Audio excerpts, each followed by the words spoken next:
morning. I'm here. The day can begin. The second Monday of the week. I like that. I almost put that in my title today. I'm like, nah. I'm good. I'm going to complain about the weather today. That's it. That's my concern. It is cold. It is freezing cold. We are from decent weather. It's 19 degrees here, by the way. Yeah, we went from decent weather to like January weather in a week. It's crazy. So the highest it's going to get this week is 32 on Saturday. 32 on Saturday. Today 30, 31 tomorrow, 19 on Thursday with an 8 degrees. That's the low on Thursday. 8 degree. We're single digit over here. It's not even winter yet. Winter hasn't even started. Winter hasn't even started yet. And it's going to be 8 degrees on Thursday. Yeah. I don't want to look anymore. I don't want to look at it, man. Screw that shit. So, until further notice, I'm staying inside. My wife keeps saying, you want to go to the store with me? You want to go Christmas shop? I'm like, no. She's like, you don't want to do nothing. I was like, it's wintertime. I don't want to leave the house. I was like, you should start asking me, will you go with me? Because if you ask me if I want to do something, I'm going to tell you straight up, no. She's like, okay, will you go to the store with me? Yes, I will. I will brave the cold for my wife. Nobody else. That's it. I like that you guys are talking about Christmas trees. Ours is up. My wife and kids put it up yesterday while I was working diligently on 2 videos that I put out yesterday. By the way. So that's all done. I have to handle the stockings. I have to hang them with care. So that's my job today. Is to put up my ornaments on the tree that I didn't get a chance to do yesterday and put the stockings up, and then we're good to go. And we're done. And then December 31st. I keep telling her December 26th. I'm throwing everything back in the boxes and it's going back in storage. Done. Get it out of here. Get out of here. So, and we do a fake tree, just so you guys know. We have a fakie. I used to do real trees, and it was just such a pain in the ass. We used to take the kids to this Christmas tree farm, and we would go do the whole gambit. We go for the hay ride, then we get off, and we take a saw, and we go cut on our own tree, and then I would carry that back. They get it all set up for us. I'd take it out and get it all twined up, and the kids would go spend $50 on donuts and cider, and yeah. So we made it a big deal out of it when the kids were little, but now nobody's around. The kids aren't little anymore. They're all adults for the most part. Yeah, we do fake trees for simplicity, for simplicity's sakes. But we used to do real trees. Not anymore. I'm good.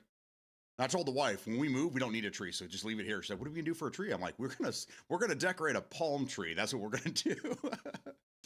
When I was a kid, they had commercials on TV that I used to watch. The Corona one always sticks with me. Where the 2 people are sitting in the chairs on a beach, and they're whistling one of the Christmas tunes. I can't remember what it was. And at the very end of it, the lights pop up on a palm tree in the distance, and I'm like, genius. I want that. I want that for myself. Get me the fuck out of Michigan. 30 years later, I'm still living here. I don't know why. But I can't wait to get out of here. I can't wait.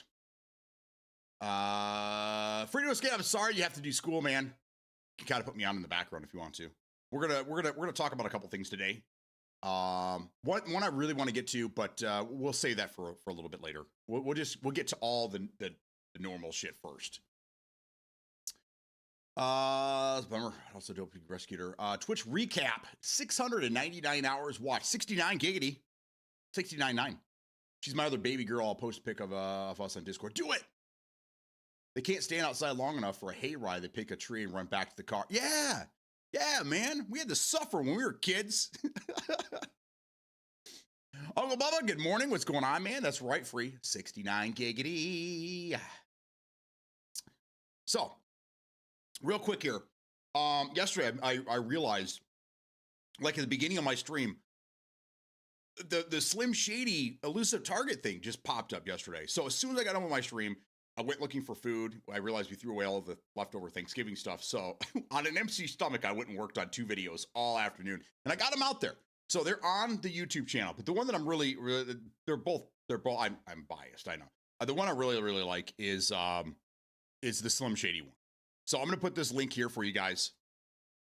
There you go. Go check out that video. That's the new elusive target. That took me quite a while. That was one of the tougher ones, trying to find the perfect run, trying to find the best, quickest way to get to him.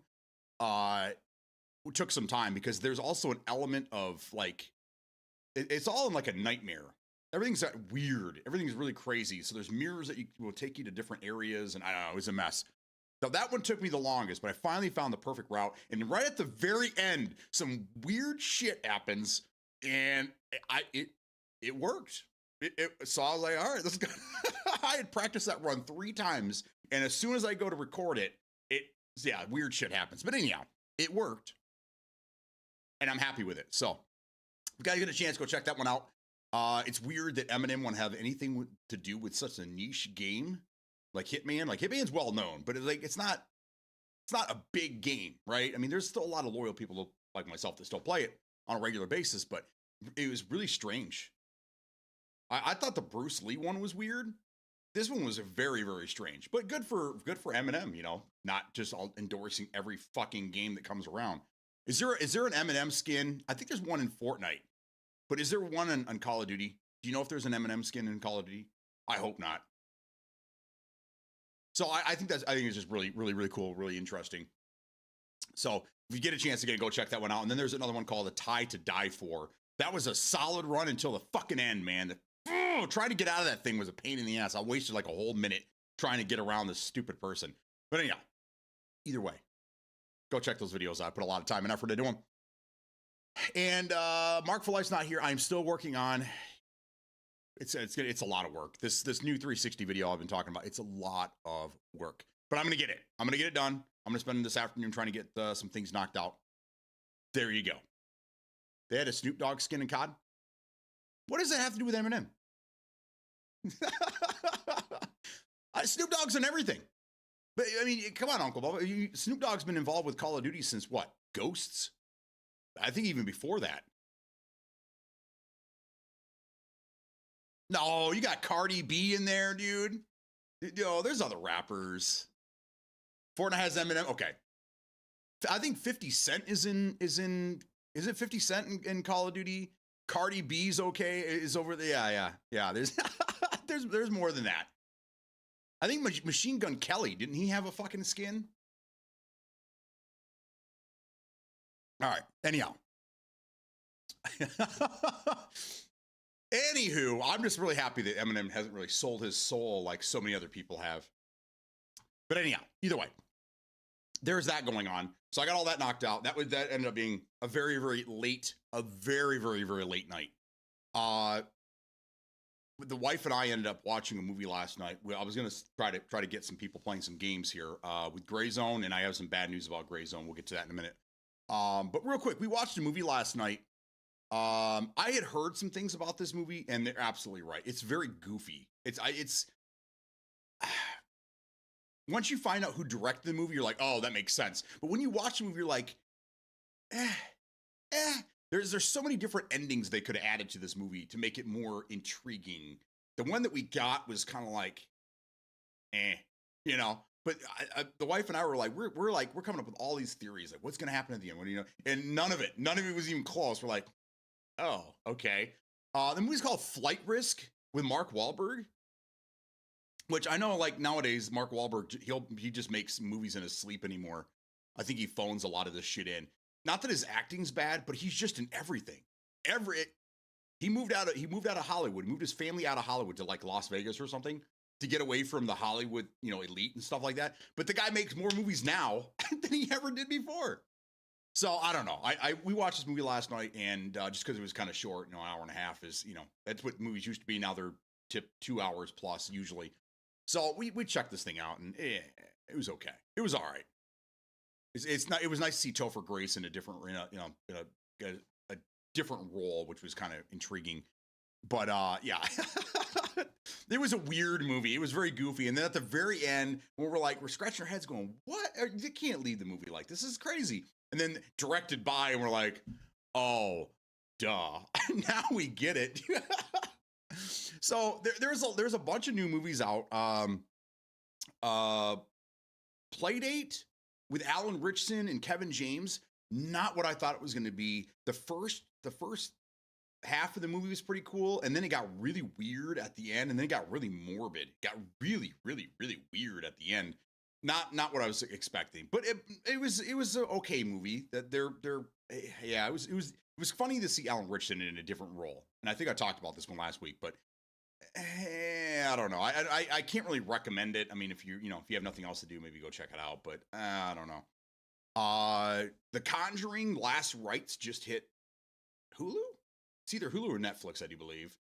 The Flight Risk movie, and then there's another one that just came out as well. I can't remember the name of it, but there's new movies being dropped on some of these streaming platforms. And now that the wife and I are kind of slowing down a little bit, not really, we're trying to catch up on some shows and some movies. We had a long list of things. We got rid of some streaming channels the other day just because we don't ever use them. Then we realized, like, Peacock, we got rid of Peacock. Was like, well, what the fuck are we watching on there? We never even watched season 2 of Twisted Metal. We've been paying for a service that we haven't really used. So we got rid of a couple different streaming services, MGM Plus, Peacock, and then Paramount Plus. We were going to get rid of it. Like, I don't know. We still watch quite a few things on there. And there's football games on there, and we do try to watch, a game a month, maybe. I don't know. So that's kind of where I'm at.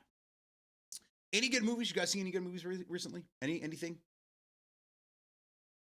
Yeah, 50 is no, Marshall and Cut. So we haven't seen. Everyone should go watch Welcome to Derry. IT really good. Is that the It prequel or whatever? I'm not really a big fan of It. I mean, I watched the original, the one that came out with late 80s, early 90s. I watched that one a handful of times, and then as a kid, and then as an adult. I haven't watched the new ones. I watched the reboots or whatever they're called, and I'm not really interested in that. It's kind of one of those.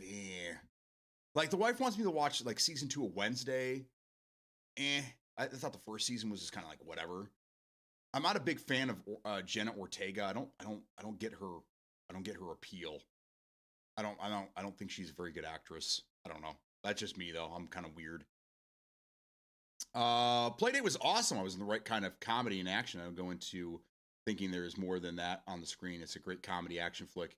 I think the end of the movie, the way that the movie ended was just, for me, it was just kind of like, okay, that's, who the fuck wrote this shit, man? Kind of strange, kind of weird. That kind of ruined it for me, the whole ending thing.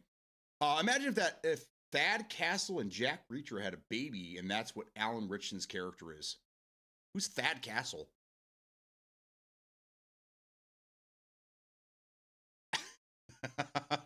His character was funny because, and he had all the brute strength of Reacher, but he was kind of a like a surfer boy meathead, kind of like, whoa, bro, like he was completely different than previous. And I thought it was, again, the first half of the movie was kind of cool. It was getting someplace. It was kind of going somewhere. And then the whole ending was just kind of like, what the fuck? I don't know. Blue Mountain State. Let's see what Alan Ritchson is made of. Blue Mountain State. Okay. Maybe we'll check that out.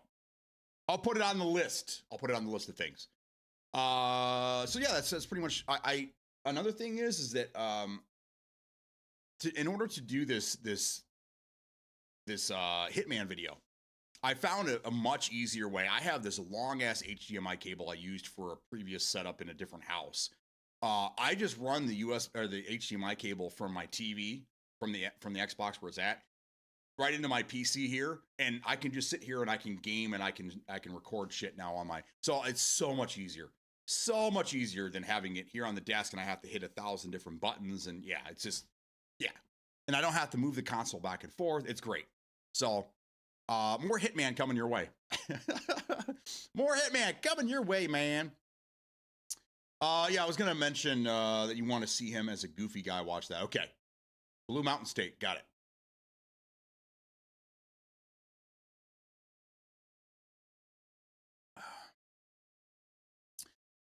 Some of our friends tried to get us to watch Letterkenny.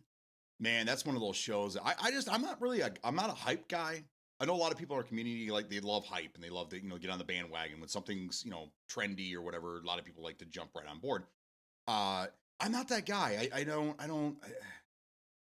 A lot of the times people are like, this is the new thing. This is, check out the new thing. Oh, okay, fine. I'll check it out. I'm like, I don't get it. I don't understand it. What's so appealing about this? Oh man, you just don't get it. Oh man, here, let me explain to you. No, I get it. But like, I don't understand the appeal. I don't know. I'm not a trendy guy at all. My wife will tell you that 100%. So I don't know. Like Wednesday again. She keeps asking me about this fucking show.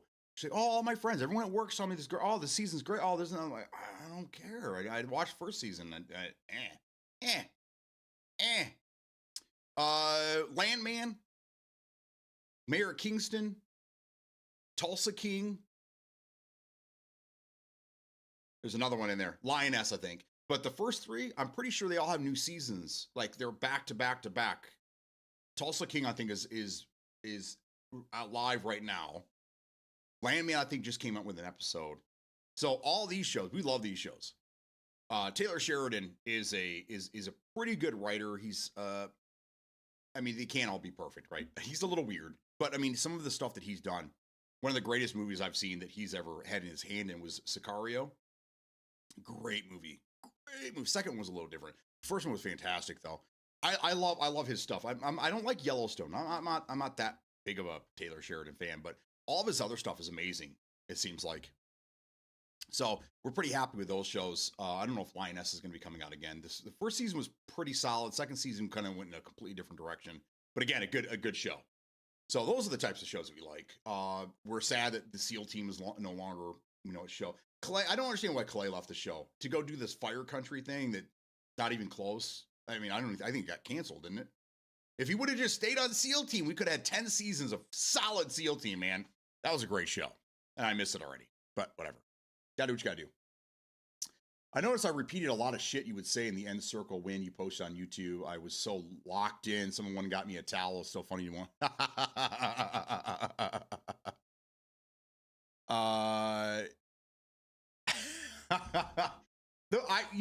I love those. I was gonna post the one a peek, but I gotta ask him if he's okay with that.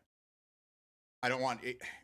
There was the high frustration level in that game, But I love those because you get just raw emotions and feelings. Like it's unfiltered, man. It really is. And getting those crazy wins like that. I had one with Rick where the tank was like the last guy was in the tank, and that one was scary as shit. But you get all the emotions, and I love it. So thanks, Louis, for checking that out. Sorry it took so long to get it up there. I'm still working. I had to abandon this one, but it's like 6 months old now. I was trying to put together a video of Gray Zone Warfare, the very last task, number 192. Trying to go to all three of those places, get the canister out. I started solo, and then the last location, I needed some help. But it's instead of making it a fucking hour and a half long, I'm trying to figure out how I can condense it without cutting it. You know what I'm saying? Maybe like a fast forward here and there.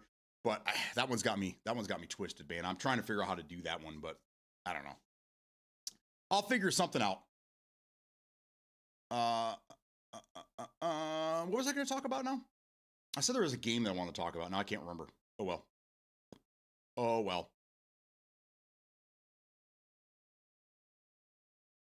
Okay, so real quick, we'll do this. What time is it? Almost 11 o'clock.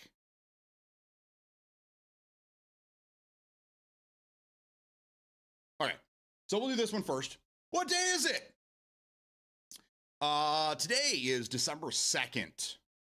It's only the 2nd, and we're already getting crazy weather. Wow. Today we celebrate World Trick Shot Day. The first Tuesday in December. Trick shot. Okay. National Day of Giving. Today is Giving Tuesday. Okay. National Fritters Day. I like fritters. You guys like fritters? Apple fritters are amazing. Those are great. National Mutt Day. Oh, the wife will be happy with this. National Mutt Day. We have a mutt. Our dog is Border Collie with Australian Shepherd She's more Australian Shepherd with Border Collie like colors. She's a strange mutt. She's a strange one. So there you go. Celebrate your mutt. This would be a good day to put all your pictures with your dog up in Discord. I know Louis said he was going to do one later today. So there you go. It's National Mutt Day. You might as well do it, guys. I'll even put one up there for you. And it's National Special Education Day. This is kind of sad. This might be the last time we celebrate special education with the closing of the was it the education department? They're just completely gutting the education department now, and we're already seeing test scores fall. Our nation's in a big education rut right now, and they decided to close down the Department of Education. Weird, but yes, National Special Education Day. It's very, very important, and I hope that never changes. I hope it doesn't go away. So we'll see what happens. But yes, National Education Day, Special Education Day is today as well, and that is it. Those are the things we're going to celebrate. There you go. Boom. I did mine as a mutt too. Hell yeah. Hell yeah. Hell yeah. All right. So the number one thing I want to talk about today, and I know this is kind of funny, but I want to talk about playtesters. Okay.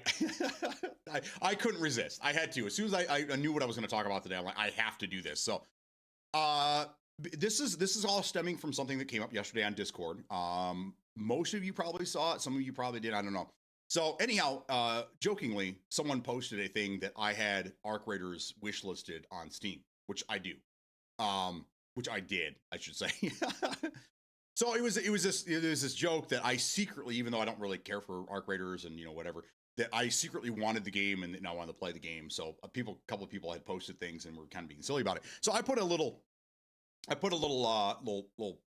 information out there for you guys. Number one, yes, I did have Arc Raiders on my wish list, and the reason being is because I was a playtester for Arc Raiders. I had heard about this game the summer of last year, and it sounded interesting. The whole premise sounded pretty interesting. So of course I immediately went out and I signed up for a playtest to be a playtester for them. I joined their Discord to get information, things like that. They skipped me, which seems to happen a lot nowadays, probably because I'm so vocal. They skipped me for the original playtest that happened in November of last year, and then I think there was another one in January for the same people. They didn't invite anybody else. They had the same people in there, whatever. The open beta was my first actual ability to play the game. This was beginning of last summer. It unknowingly, I guess they both unknowingly went against themselves or head to head with Arc Raiders and Marathon. Marathon, everyone remembers, was horrible. A lot of people hated it. There was nothing good about it. Blah blah blah. They went back to the drawing board. Since then, they're actually in I think a week or two from now, they're going to have another play test. Marathon will. But anyhow, I played Arc Raiders, and it was a lot different than what the original concept of the game was. So I only had a chance to play a little bit of it, and then I started watching people streaming the game play after that. And that's when I realized that, okay, the game is a lot different than what it was initially, and it wasn't for me. So at that point, that's when I was like, okay, I'm out on this, guys. No big deal. No big deal. So I forgot to take it out of my wish list because I don't really look at the damn thing. So that brought up a really good point. I have been a playtester for many, many, many, many years, and I playtested 1,000 different games. A lot that I've talked about, a lot that I can't talk about, many that I just completely forgot that I even playtested. But it kind of all, I mean, I tested some games in the mid 2000s, but it kind of really started for me Modern Warfare, Call of Duty 4. When I play tested that right there was kind of like, okay, I want to be involved in more games because that was amazing. And that game got better with our input. The game got better when it released, and the game ended up being the best Call of Duty ever. That's just my take on it. We can argue that all day long. Call of Duty 4 was the best Call of Duty ever made for many different reasons. But I have playtested a lot of games since then, and this happens a lot in my experience. This is what happens: is a game comes out, it's being developed. They get playtesters in there to test the game and to give feedback, right? So I've been involved from at different stages, early alpha, pre-alpha, alpha, towards the end of the betas and things like that. Most of the time, years ago, 10 plus years ago, most of the time, the feedback that you would give them, they would listen to and they would change the game or adjust things accordingly. And then, we ended up getting a pretty decent game in the long run. The last 5-6 years that I've been playtesting games, that doesn't seem to be the case. And I've talked about this a lot, but we're gonna condense things down a little bit today. The main thing I think that developers are so scared to listen to the playtesters is because, number one, they have to make money, right? They have to make money for the publisher. Otherwise, the publisher is going to drop them or they're going to shut down the studio. So they have to do what they think is right in order to sell the game, not to put the game in as many people, to sell the game. That's the whole goal, right? So unfortunately, because of streamers, because of the pro gamers and things like that, they listen to them more than they listen to the people that buy the game. I'm still trying to figure that out, but I think it's because they have so much influence because they are influencers. If they don't like something, they're going to influence their flock, their community, that the game's not good. And now they're fucked because they're going to lose out on a big chunk of people over there. And then all those people are going to tell people and so on, so on, and so forth. So I think a lot of the time now, playtesters are only looking for bugs. That's it. They don't want feedback. They don't want how can we make the game better. They don't want that shit. They want us to just play the game and tell us what's broken. Fix this, fix this, fix this. They don't want any notes because they're getting their notes from the people that are going to help them sell the game. And that's kind of where the industry is nowadays. I know we talk about this a lot and it's very irritating and frustrating, but for a playtester, somebody that's there putting in the time, playing a game, checking a game out in such a rough state and putting in input to try to help develop the game and not being listened to at all is very frustrating. Very. I think the worst game that I ever play tested that didn't listen to anything that anybody fucking said was Delta Force. And on top of that, Delta Force would respond to us. That's a great idea. Yes, we're going to implement that. Yes, we're going to do this. Yes, we're going to do this. And guess what they did? None of it. None of it. I absolutely, you guys probably remember the stream when they finally released the game on the 5th, and then we had this big streamer thing with a bunch of other, influencer streamers, blah, blah, blah, whatever. I about lost my fucking mind playing that.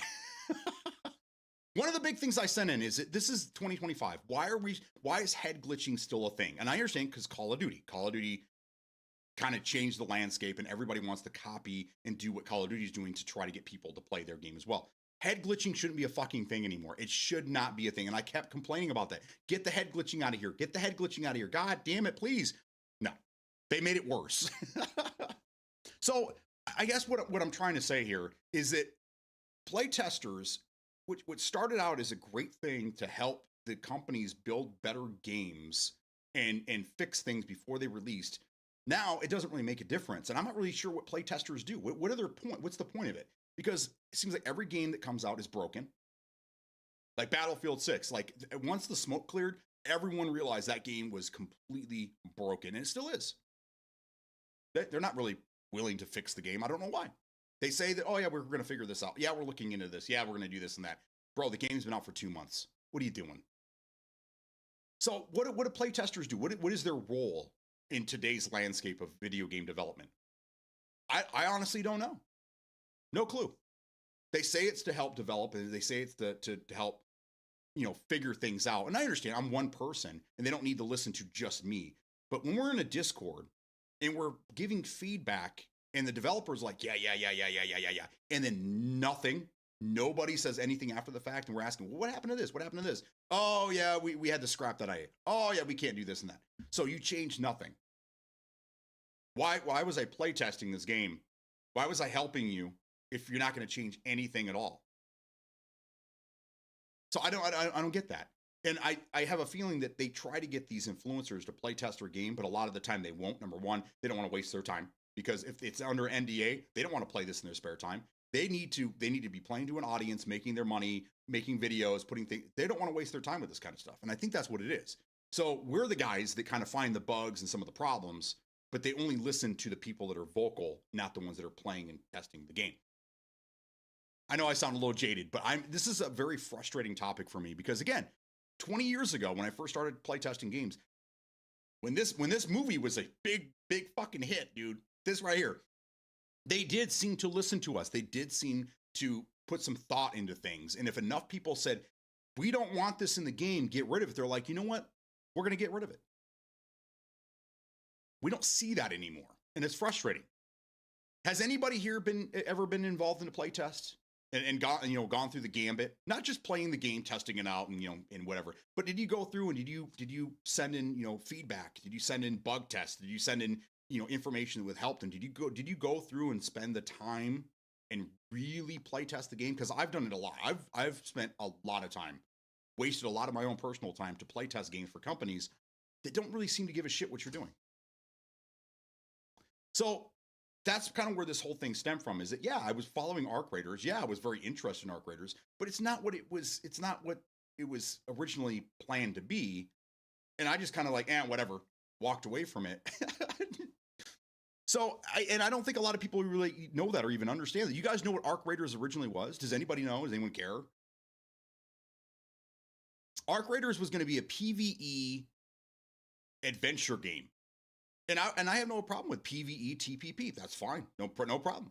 The whole idea was that you were going to go in and you were going to do basically what they're doing. But then someone there said, this isn't going to have any longevity. We have to add PvP to it. So they went back to the drawing board. They changed things to shoehorn in PvP.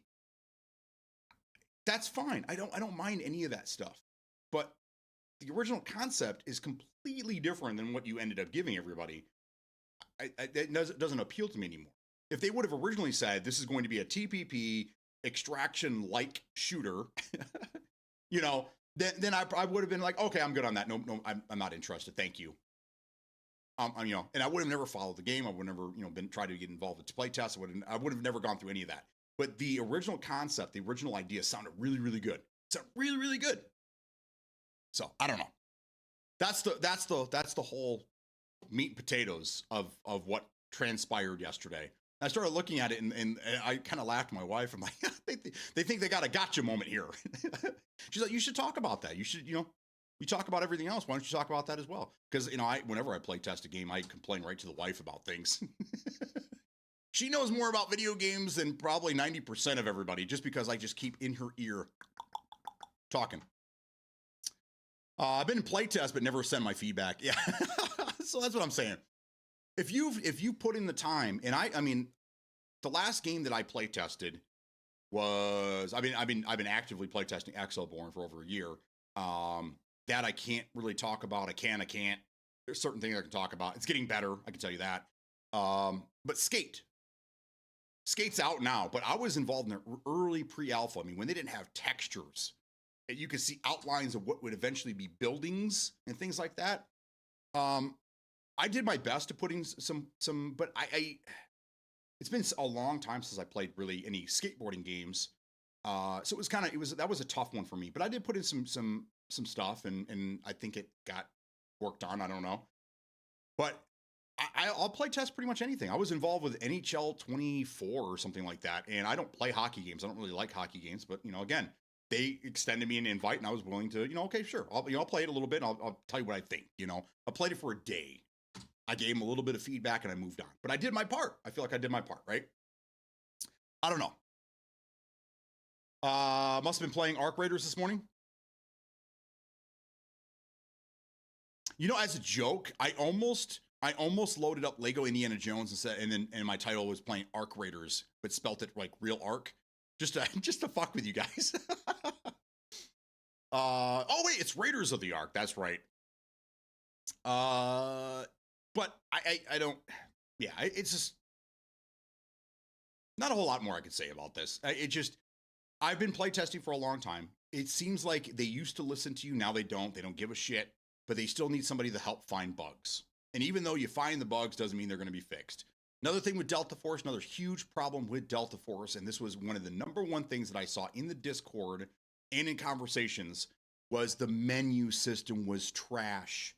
Fix the menu system. Cut that shit back. We don't need a menu inside of a menu inside of a menu. It's almost like playing some of these extraction shooters where you can put a bag inside of a bag inside of a bag inside. It's the same thing. Some of these menus are just like, why? Why can't we go to this at the fucking like? Yeah. Battlefield 6 is I mean, a lot of games are guilty of this. Battlefield 6 is another one where it's just why do we need so many damn menus? And if I have the free to play version, this Red Sec, why do I need all the other menus for the core game if I'm not playing that shit? It's either designed to try to get you to buy the full game because you feel like you're missing out because you have all these prompts you can't click on, or it's just laziness. And I don't know. They're sometimes they go hand in hand. We'll just leave it because we don't want to fix it. And then it'll also hopefully get a couple people to buy the full game because they don't want to look at all these things. That's probably what it was. But these are things that I know are talked about in playtesting, and the devs they don't listen. They just don't listen. I'll let you guess. There's one game that I have been extremely excited about. I have been playing for over a year now. I don't play it all the time, but when I do, I have probably the most fun. And these guys will let anybody be involved in the beta branch, and they'll let anybody give feedback because they want their game to succeed. Madfinger Games is probably the only developer that I'm aware of right now that literally listens to their community. And I'm talking about Gray Zone Warfare. Not a very popular game. It is and it's not. But it's one of the best games out there, and only because they listen to their fucking community. And when we ask for things, we like, hey man, we need some help over here. They fucking listen, man. So I wish that more companies would be like Madfinger, and I wish more games would have the community that Gray Zone has right now, because they get shit done. They don't listen. They have their guys, right? They have their their content creators and such. Damn it, Bennett, I think is one of them right now, and good on him, But they don't drive the game to the way they want to play the game. They give their input, but their input seems like it's put in the pool with the rest of our opinion, and they don't have 100% say over things like some gaming companies do. So I just wish that more companies were like Madfinger, because right now I think that they're probably the bar for when it comes to listening to your community and being community driven. And I don't know what they're doing or how they're doing it, but more companies need to look to them, because what's going on in the industry right now is why we have Black Ops 7. One of the worst Call of Duty, probably the worst Call of Duty ever made. Even though they say it's the biggest Black Ops ever, they just kept throwing the same shit in there. It's all recycled garbage, AI slop, whatever you want to call it.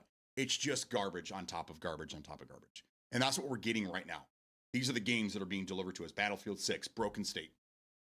Should have waited another month or two. Broken ass game. And then a game like Arc Raiders comes along. Very simple concept. Nothing. They're not bringing anything new to the table. Nothing new. But it's an optimized, fully performance game. And I think that anybody at this point would just hitch their wagon, as my grandma would say, to anything that's working. Because we've had so many broken, shitty games in the last couple of years. I'm kind of losing hope. I'm going back. Most of us, we talk about this a lot. We go back and play older games because they're just better than the crap that we get shoveled to us nowadays. So I'm not going to beat on anybody for playing Arc Raiders. That's fine. You play what you want to play. It's no big deal. All I'm saying is that I think Arc Raiders is going to have the same fate as Helldivers 2. And then the next game that comes along that is not broken will be the big seller. I don't know. But I am glad that you guys are having fun with Arc Raiders. I'm not interested in it at all, but I'm glad you guys are having a good time with it. I see a lot of stuff out there. I try not to look at any of the negative stuff because I know a lot of you guys are still having fun with it, but it sounds like there's a lot of people that are just kind of, they hit the end and now they're done and now they're moving on. So even though they added PvP to create longevity within the game, I still think it's getting the same life cycle as if it would have remained PvE like they originally did. So that's all. That's all. But yes, I have always enjoyed being a playtester. I love being able to get into games when they're not fully developed. They're not fully, to get a taste of what's to come. We've also, I'm involved currently. I think it's a fraud. I think it's a scam. I really do. But there is a game that we played recently that I was gifted a free copy of that hasn't seen any fucking development since it hit the streets. And I'm pretty sure that game is a scam. Because it doesn't look anything like what the preview show. It doesn't look like anything. It doesn't play like anything. It's just a generic game that is so early in development. Just I don't understand why they decided that they could sell the game. But now it makes sense. Make as much money as you can, abandon the game, run off. So you just got to be careful what's going on out there. Menus on menus reminds me of Ghost Recon Breakpoint. I put in Discord this morning. I found an article about the franchises that lost their way, that aren't powerhouses like they used to be. And with the exception of a couple, I played all of them and I agree wholeheartedly. And I've actually spoke about a lot of these things. Call of Duty completely lost its way. Medal of Honor lost its way. Ghost Recon lost its way.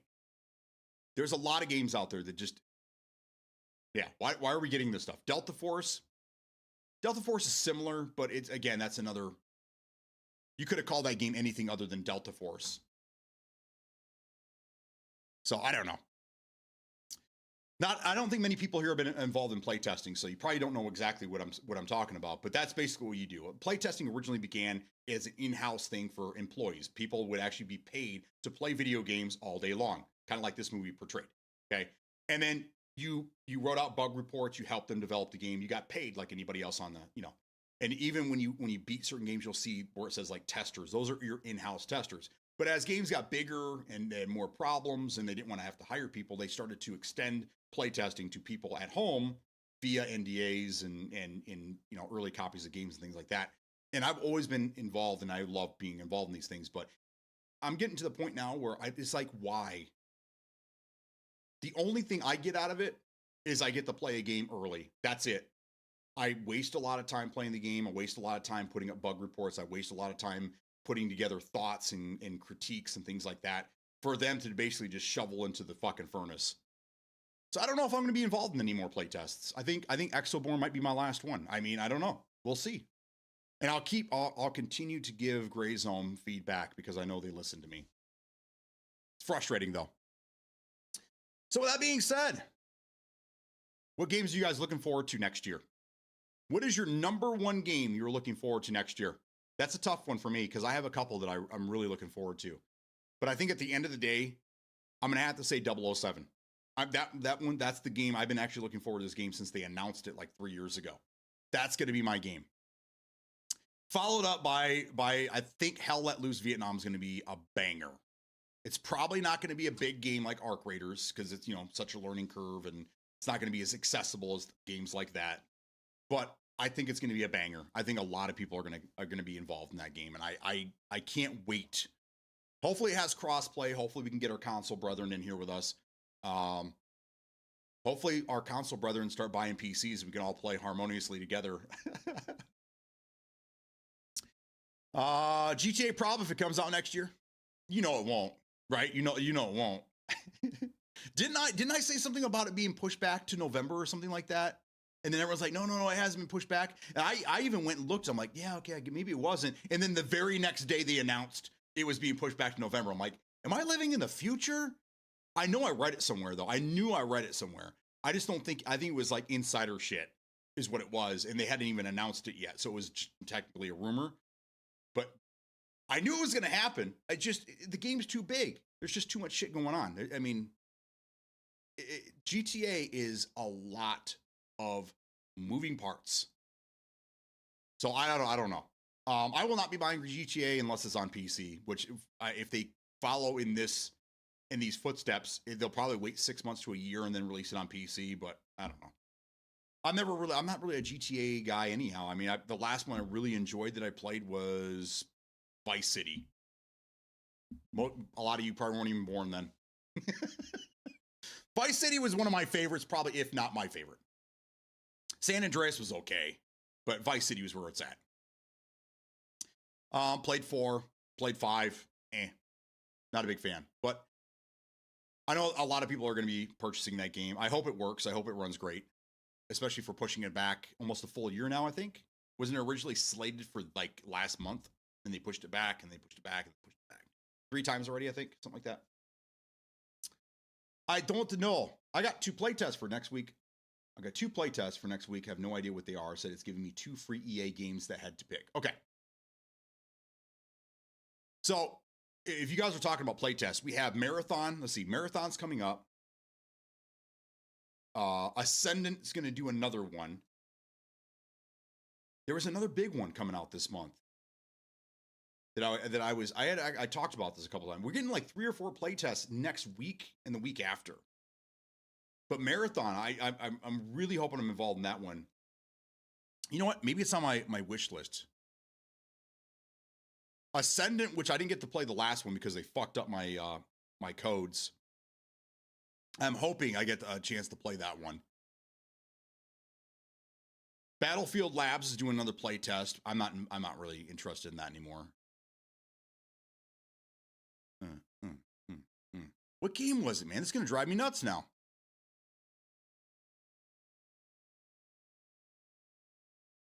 Oh, PUBG's Black Budget. That's right. Black Budget is going to do their play test next week, I do believe. Sign up for an hour Monday through Friday. Never did one before.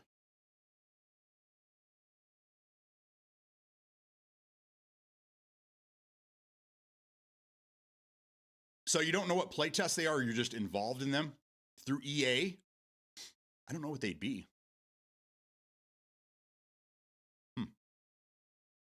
So Ascendant, Black Budget, Marathon, and there's another one. I think we have 4 play tests next week. So either way, said it will give me an update in a few days. Okay.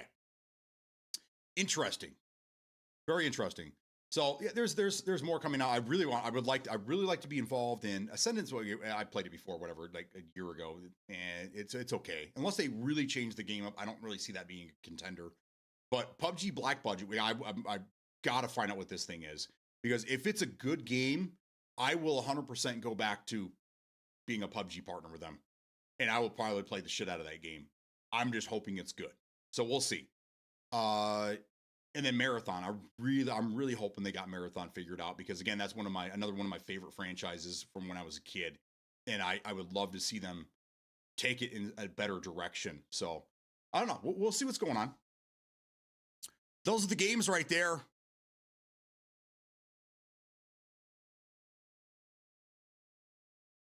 Yeah, every time I look at this game, it just looks like a scam to me.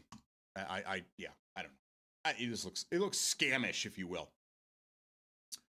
So there you go. That was my big conversation for the day is the whole playtesting thing. So now that you guys know, no, I'm not interested in Arc Raiders. Not at all. I can forward the email if you want to sign it. Yeah, send it my way. I will see. I might already be involved, but it really depends.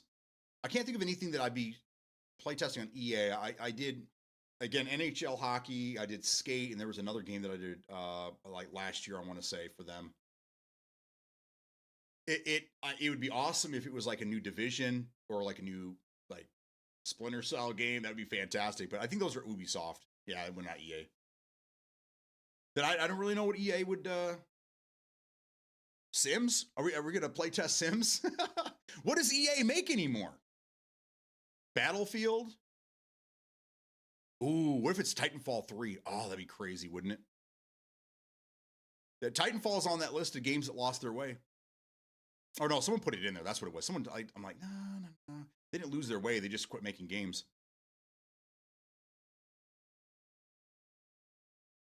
Let them peek with a resub. Let's go. Thanks, brother.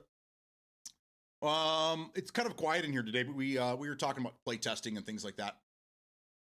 The reason why I think play testing is just, it's like blacksmithing. It's still kind of needed, but it's not really needed. You know what I mean? Or a cobbler. Cobblers aren't really needed. They're niche, and they still get used. We still need them around for certain things, but for the most part, we don't need them. We can do without them. And I think that's what play testing is right now. I really think it is. And I also think that, especially when you get to play tests where they're like, you can stream this to your friends and family and blah, blah, blah, you know, I think that all it is it's not really your play testing. You're basically promoting the game. It's just free advertising for them. You get to play the game for free. You're streaming it to your friends and showing it off to your communities, getting the word out there, getting the name out there. So I think a lot of playtesting, especially when it's in the late phase, it has nothing to do with bugs. It has nothing to do with, what do you want to see in this game? It's all about advertise this game for us. There you go. Smokey with the resubby. Let's go. My Prime never popped up yesterday.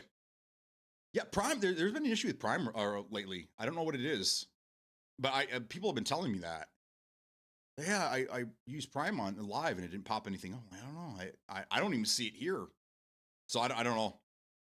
Maybe they're going to get rid of Prime. They might get rid of your Prime subby. I know Amazon's thinking about cutting things back. They're raising prices and they're cutting back what you get. I think my wife said that they're about to pull the Kindle Unlimited from Prime, which would be heartbreaking because my wife loves Kindle. So I don't know. I don't know exactly what's going on there, but yeah.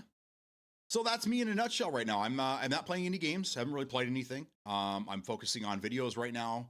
I say I don't play any video. I played Hitman all day yesterday to get those fucking videos out.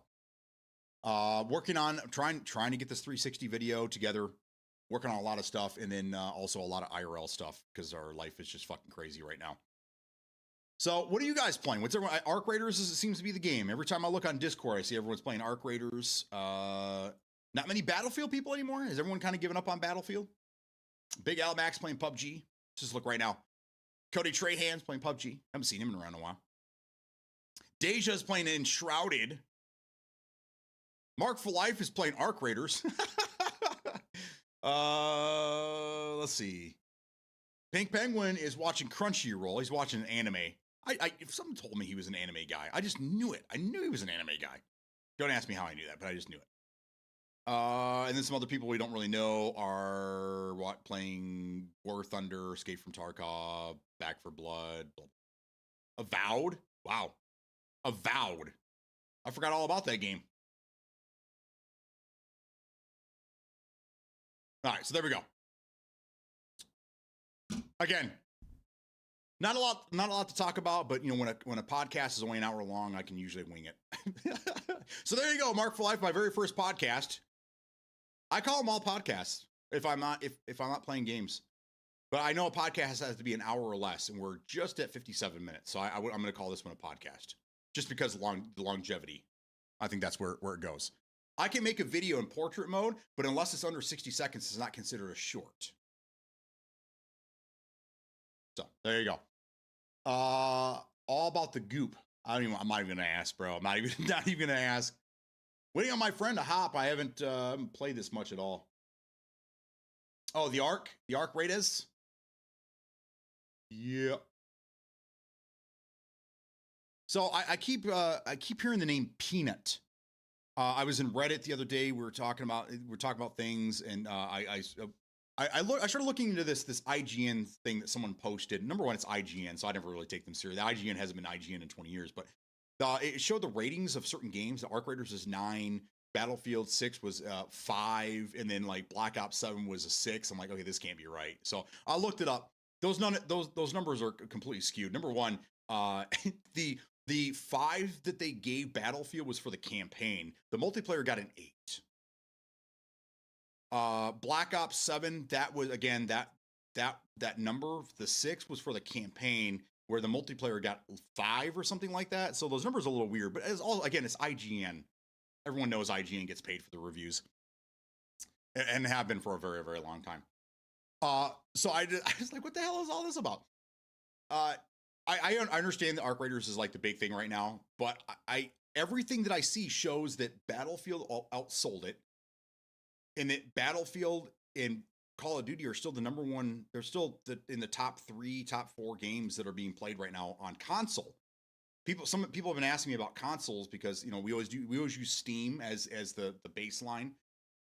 I think people are still under the impression that consoles far outweigh PCs in the market, which is kind of funny, but they don't. So it's weird when I look at these numbers from last week. Like Fortnite's always number one. Fortnite will always be number one. I don't think anybody's ever going to topple Fortnite. I mean, it's just a conglomerate now. They're so much more than video games. Fortnite is like a business. But then Battlefield 6 is usually in the top 4, 5, 6, somewhere in that neighborhood, and then Arc Raiders is down by 10. So I don't. All the numbers show that it sold well and that it's a high rating, but these other games are outselling it and are playing it more than Arc Raiders. So I don't really know. I don't know if these numbers are skewed. I don't know if they're right. I don't know if just the voices are louder. I don't know what's going on right now. All I know is that I haven't played Battlefield in 2 weeks. I think it's been almost 2 weeks now. Never played Arc, and I played Black Ops 7 one day to realize it was one of the worst games I've ever fucking played in my life. So we were in there talking about these things, trying to figure out like where this number had come from.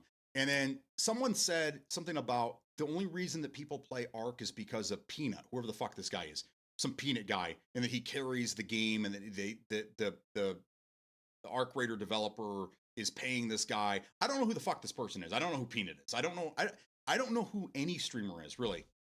I don't watch anybody. I don't watch streaming typically. I watch you guys. I watch people that are in the community. I watch you guys stream when you guys stream, but I don't watch streamers. I mean, there's one or two, like Hollywood Bob. I've watched him for many years. He's probably the main guy that I ever watch, and I watch him from time to time. He plays a lot of Arc Raider now, with a third of what his community or what his viewership used to be. When he plays PUBG, he's usually 1,200 viewers, somewhere around that way. But when he's playing Arc Raiders, it's usually 200-300 people. So I don't know how long he's going to end up playing this game, but I don't know who the fuck Peanut is. I have no idea. And then people were getting shamed on this Reddit page because they didn't know who Peanut was. And they're like, I don't watch stream. I play the game. I don't watch people play it. So I don't know who the fuck this person, but I remember you guys, some of you guys have been mentioning this person, whoever the fuck he or she is. I don't know. So I don't know what this is. Is it like a Shroud? Is he like a really good, like, is he like pro level player, or I don't know. Is this where all these terms are coming from? Because I honestly have no clue. I have no idea. I tried looking up streamer Peanut, and it comes up with nothing. I mean, it comes up with people that the name have Peanut or whatever, and then I don't know. They don't really stream. One guy, the main person they pulled up, said they hadn't streamed in like 6 years, and so I have no idea who the fuck this person is. But it's so funny to go someplace and you're like, okay, you're just having a conversation, and all of a sudden you're like Peanut who? And then everyone just turns and like looks at you like you're, who the fuck are you? Who let you in here, man? And then they start throwing names at you, and it's like, come on, you're gonna shame people because we don't know who streamers are? Like, everybody and their baby mama streams nowadays. Doesn't mean they're streamers, but I mean, I can't keep track of them all. I don't know. Let's see. Peanut's hilarious. VTuber of the year, if not, it's rigged. VTuber. So he's one of those. He or she is an anime. It's an anime thing. That's what VTube is, right? Isn't it like those little Asian things, those little Asian avatars that dance around on screen? I mean, a lot of big timers play. To be honest, he blew up from Tarkov. Really. Message me your email so I can forward this EA playtest. Okay, I'm watching Bob play RedSec a little bit. Yeah, Peak knows. Hollywood Bob's probably one of the best, if not one of the best entertainers when it comes to PUBG. It's kind of a shame that he's not any bigger than he actually is, because when it comes to PUBG, like, he's one of the best. He's extremely good at the game. I mean, he's been playing forever and a day, but we have a lot in common. That's why I like him. He's very similar stories. A little bit younger than I am, about 10 years younger than I am. But I just like Bob. I like him a lot, and it's different seeing him play a different game. A lot of things I complain about, he complains about while he's playing the game. But I mean, good for him giving it a chance. But I think he's going to go back to PUBG. A little bit of goop. He's a good player, but he's hilarious. Damn, you live under a rock if you don't know who the burnt Peanut is. I guess. I don't know, man. I don't watch streamers. I stream, but I don't watch other people stream. I used to when I was at work and I didn't have anything going on. I'd have Twitch, playing something going on in the background, but I have no idea who these people are. No clue. No clue. And the stuff that comes over in my feed is typically, when it comes to YouTube, it's a lot of like IRL stuff that I do. It's a lot of computer building, electronic repairs, things like that. I get I don't get a lot of video game stuff coming across, which you would think it would be the opposite, right? But yeah, I have no idea. The burnt peanut. We talked about black budget earlier. Yes, I was. Yeah. That play test is coming up next week or the week after, and I'm really, really excited. I'm hoping I'm going to be invited to this thing, because again, if I get in there and I find out, this black budget is actually a really good game, I will 100% go back to being a PUBG partner, and I will play that fucking game. But I've been let down so many times in the last few years that I'm just not going to get my hopes up. I'm just going to go in with an open mind and see what happens. But yeah, that might get me back to being, a PUBG partner with them. We'll see. But at the same time, it seems like they're trying to get rid of the PUBG partner. So I don't know. I really don't know. Talking shit. He's literally a peanut. You can only see his mouth and eyes. You can see his eyes and mouth. That's it. Jinx, we owe me a Coke. Trolls people and kills them while he's camping, then just says camper.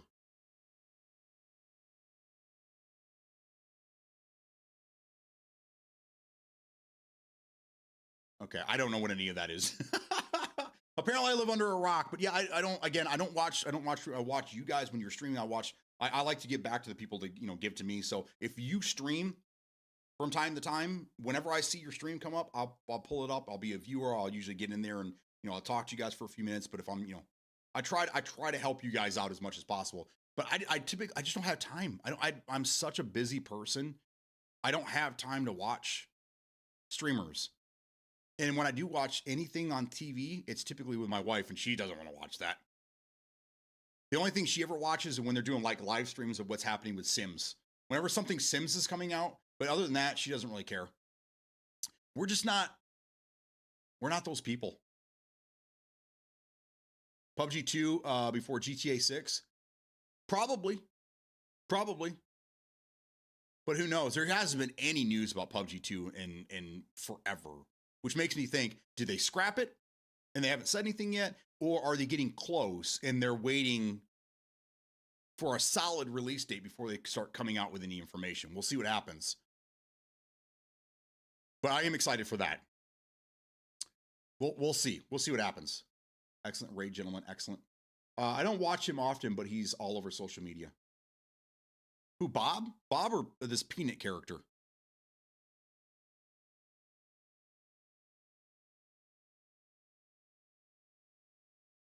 That's Bob's go-to. Literally sits in a corner to troll people, and after he kills them, just says camper. The last time I watched Bob play, he was getting frustrated with, the whole TPP thing, which, I mean, that's to be, when you play PUBG for, almost over 8 years straight, because this guy's been involved with PC version of it, which has been 8 years. It'll be 8 years for Xbox next week, I do believe. No, 2 weeks from now. It's, I mean, you get it. You get it. I think he's just getting burned out on PUBG, and he just wants to play something else. But he's going to have to go back, because that's where his money is. His money is in PUBG. He's been a PUBG partner streamer for so long that I get it. Trust me. I know when you try to change games, it'll fuck you in a hurry. Unless you find something quick that you're going to move to and stick with, it's almost a death sentence. Getting started in a game and then leaving, because I saw it twice with PUBG and with DMZ. When I left, yeah, it just. So it's tough, but he's got to go back. He's got to go back to PUBG. Otherwise, he might have to find a different stream of income, because it's not going to work anymore here. Peanut. I saw Peanut kill like 6 people in a row and start screaming "fuck my ass" vigorously. Wow, this guy, he sounds like he sounds like a funny guy. So he's an anime peanut that plays Arc Raiders and talks shit. And he's the big thing right now. That sounds about on par. that sounds about on par with the way that our country, our world is really at this point. He's unhinged. Gotcha. All right, I'll take you up on that. I kind of already figure where this is gonna go. Oh man. Okay, I'll watch a couple of clips later. Burnt Peanut. Okay. In anime Peanut, that plays Arc Raiders and talks massive shit. Such an easy concept. Why didn't I think of that? Why didn't I think of that? Maybe I would be a big time streamer. New season 1, chapter 7, Fortnite gaming is good. Yeah, that picture I was asking you guys about yesterday, when I put it up in Discord, right before I hit send, I was like, I'm going to see if AI can help me with this, because we had this big conversation about AI yesterday. And the first thing that came up is, this is the bunker and blah, blah, blah, Fortnite, blah, blah, blah. I'm like, oh, got it. Fuck, I thought it was Halo. I thought they were going to shadow drop a new Halo or something. I was so excited. And it just turned out to be Fortnite. So I was a little bummed. About that.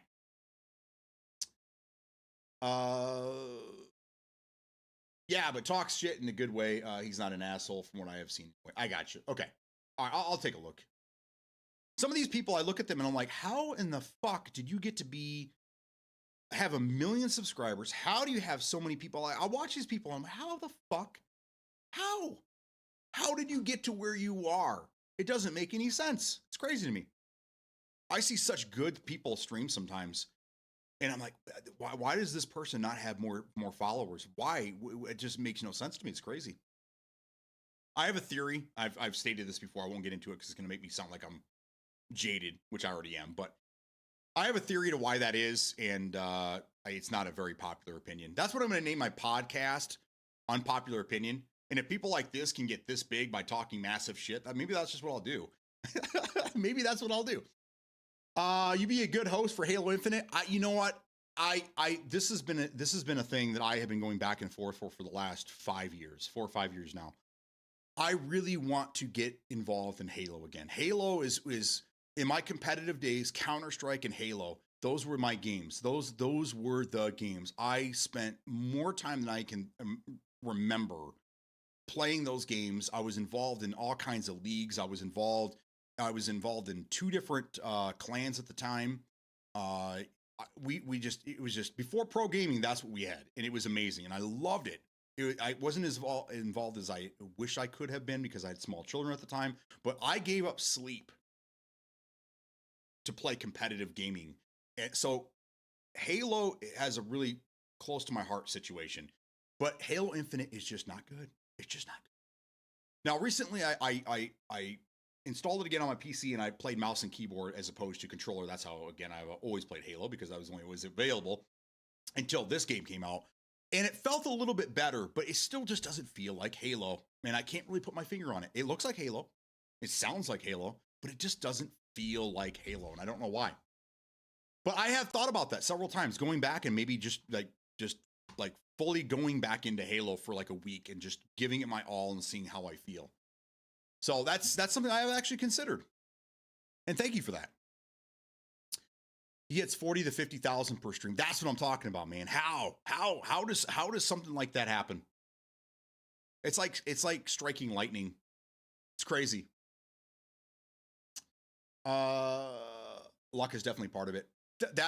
Luck is a huge part of it. It really, really is. Luck is, I gamed Halo 4, Halo 5. The next new game announced is Halo Campaign Evolved, a remake of the original campaign, expected to release in 2026. Yeah, that I'm excited about. Ninja said Peanuts 24/7 stream on Twitch has more viewers than his normal streams. Ninja's that, does Ninja still stream? He's that Fortnite kid, isn't he? Counter-Strike, I like CSGO, Halo 4, Halo 5, first started gaming. Okay. Yeah, I'm talking Counter-Strike 1.6. We're talking 26 years ago that But right out of high school, I started having kids like a bonehead, which, I mean, I wouldn't change anything for the world to me now. But yeah, that's when we started playing. That's when I started really getting into competitive gaming. And then it kind of fizzled out at the end of the early 2010s. That's when I started to, I'm getting older, focus more on, older kids. I just didn't have time to game as much anymore. But yeah, for the early 2000s, mid 2000s, up till about World at War. I was really, really into competitive gaming. Follow your dream, hell yes. Tournament sponsorship. Ninja is the Fortnite dude. Counter-Strike 2. His 24/7 channel gets more views than most full-time streamers. Well, that's when you know you made it banking twice. Yes, I agree. The question is, how did this person get to that level? I understand when you see like certain people that have like their characters, like the guy we don't talk about anymore for reasons. He had a gimmick. His gimmick was that he was this loud, over the top mullet man that had both skill and he had some charisma. Right? You find out later that he was pretty much a monster, but that's fine. We don't talk about him anymore. But he had pretty good views, you know. He pretty solid. He still does, which is crazy to me, but whatever. But it seems like if you're going to make it in streaming in general, you have to have one of two things. You either have to be extremely good at games, or you have to be extremely charismatic and funny. And if you have both of those things, you seem to do very, very well. But it seems like the people that are at the top of the YouTube streams or at the top of the Twitch streams, they have neither. They're neither great at games and they're neither charismatic. So it asks the question, how? I have theories, and I don't want to get too into it because I'll keep some of these theories to myself. But it's so weird. It's weird how as a society we look up to certain people and not others.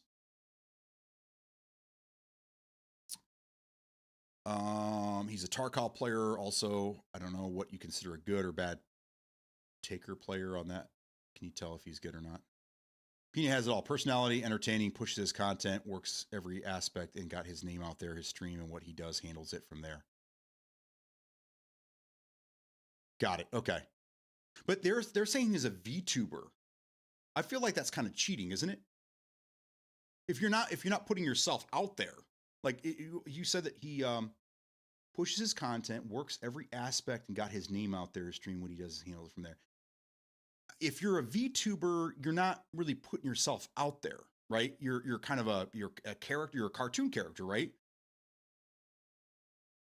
So, I mean, how do we know that he's playing the game? What if it's a two-person situation? We have one guy that's playing the game, and you have another guy sitting next to him with a microphone, kind of laying, like, you know, what if it's a situation like that? Because you don't really know, right? If he's a VTuber. Because it's just an animated character that's, you know, dancing around on screen while you're playing games. Your voice is there, but your picture is not. He also streams on Twitch, TikTok, YouTube, Twitter, Kick all at the same time. Yeah, a lot of us do, and that's I did that a lot. I was Rumble, Kick, Twitch. I think I tried X once. Were you able to? Maybe it was a different one. I don't remember. But I was streaming to all these different places. And that's why I'll never be a Twitch partner. It's because I fucked up and I was streaming to all these different places because at the time we were coming up in the world on DMZ. And the numbers were huge at the time. We were hitting 150 people average on a daily basis. So I'm like, what else can I do? You know, I got to capitalize on this. What else can I do to get my name out there? So I was pushing. This is what I was doing for a year straight. I pushed out reels every day to YouTube and to YouTube and Facebook. I pushed those out every fucking day.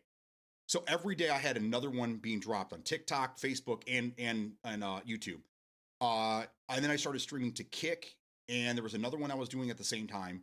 So I was streaming to 3 different places, and I was working myself into the ground. Like I was losing sleep. It was crazy. But I did everything that I could to push my content out there, and it just wasn't enough. And then on top of that, then I got in trouble for multi-streaming, and I was told I will never qualify for Twitch partnering. You know, so I tried a lot of these things, and I went in a lot of different directions, and it just didn't really pan out for me. So again, there's a lot of luck involved in this as well. But yeah, I'll have to look at this character you guys were talking about. and try to see what it is that he's doing. But it is what it is.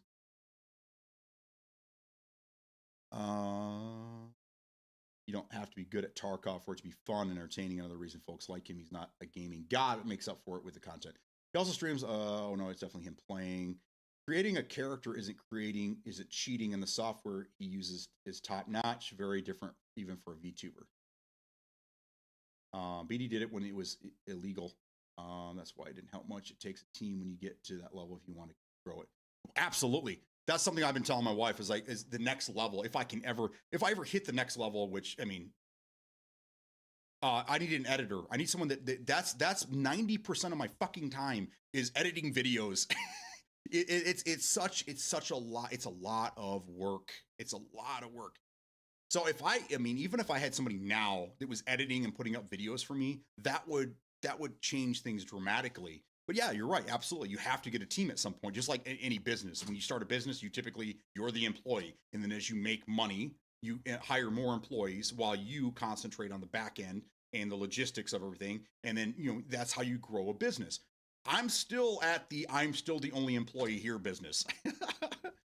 But this is something I've always wanted to do. I've always wanted to be in television of some sort. I've always wanted to do these things. And it wasn't until I was in sales and I was constantly getting, you should be on TV, you should be doing radio, you should be doing all these things. And I was like, yeah, that's cool. So when it was time for me to retire from sales, I was like, what do I want to do next? Where do I want to go? What do I want to do with my skill set? Where can I go? And it was like a eureka moment. It's like, I should be streaming. Everyone, all my life, been telling me I should be doing radio or I should be doing TV, whatever. I'm like, I'm going to give this a shot. I'm going to give this a good solid try. And I've been streaming for almost 5 years. It'll be 5 years in February. And I feel like I've grown. I've learned a lot, but this is such a saturated market. It's very, very hard to make it in streaming, just like a lot of other things. So I don't know. What's the next chapter? I have no idea. Podcast, maybe? I don't know. But I would like to remain in this type of business. If this doesn't work, then maybe I'll have to go back to sales at some point, because otherwise I'll just go crazy for the next 20 years. But I enjoy doing this, and I think that there's a lot of fun to be had here. There's a lot of things that I've learned and I've overcome in the last 4 or 5 years I've been doing this. So it's been fun. It's been a fun ride. And I still love it. I still love doing what I do.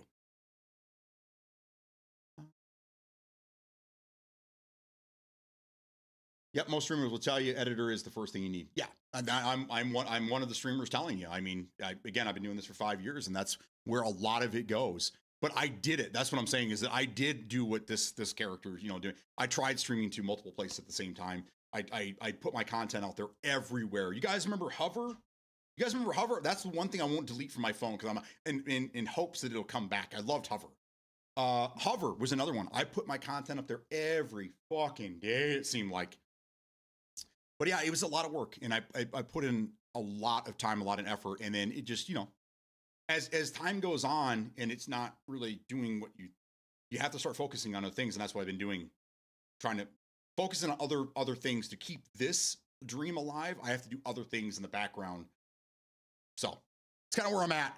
I'm pushing again now that we're getting into winter, and I'll be stuck indoors more often. I'm trying to get back to doing more and more videos, trying to get those out of there.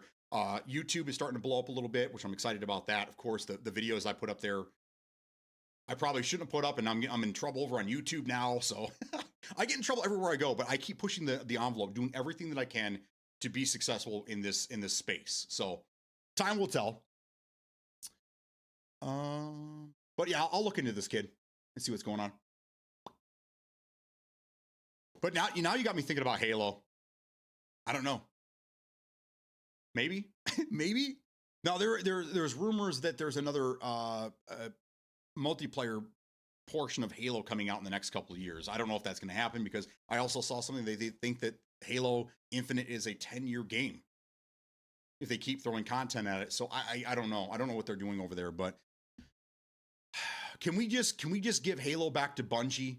Can Bungie just scrap Marathon, take back Halo, and then give us something solid? That's what I would like to see.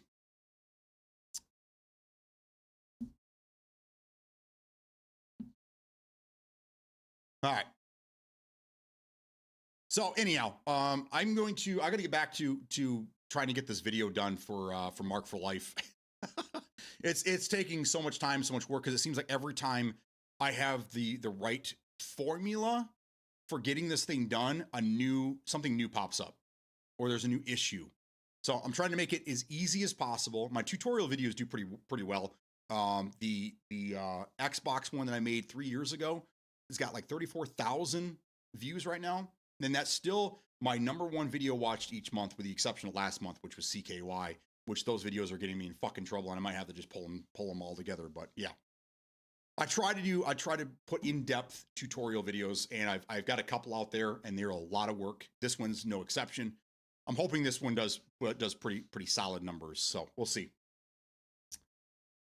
But maybe that's what we got to do. Maybe I should become an anime streamer.